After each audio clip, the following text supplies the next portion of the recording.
xafladda munaasabadda xuska maalinta carruurta adduunka ayaa sanadkan si ballaaran looga xusay waddanka Djibouti waxaana ka mid ahaa safiiradii lagu soo casuumay safiirka Somaliland u fadhiya waddanka Djibouti Ambassador Cabdifataax Siciid Axmed qaar ka mid ah xubnaha golaha xukuumadda oo hogaaminayo ra'iisul wasaaraha dalka Djibouti intii ay socotay munaasabadda xuska maalinta carruurta ee adduunka ayaa waxa lagu soo bandhigay majaajilooyin ka turjumaya daryeelka ay u baahan yihiin carruurtu inta ay yar yihiin iyo gabayo iyo heeso waxaana markii ay soo dhamaatay munaasabadda maalinta xuska carruurta adduunka ee laga xusay waddanka Djibouti sida dunida inteeda kale ayaa waxa carruurtii ka soo qayb gashay qaar ka mid ah hadiyada ku guddoonsiiyay safiirro uu ka mid yahay safiirka Somaliland u fadhiya waddanka Djibouti Ambassador Cabdifataax Siciid Axmed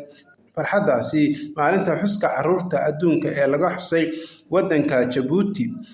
sidoo kale safiirka Somaliland intii uu ku sugnaa xafladdaasi xuska maalinta carruurta adduunka ee laga xusay waddanka Djibouti ayaa wuxuu la kulmay ay isna barteen qaar ka mid ah safiirada dalalka shisheeye u jooga waddanka Djibouti Maxamed Jaamac Awaale warbaahinta qaranka Somaliland Djibouti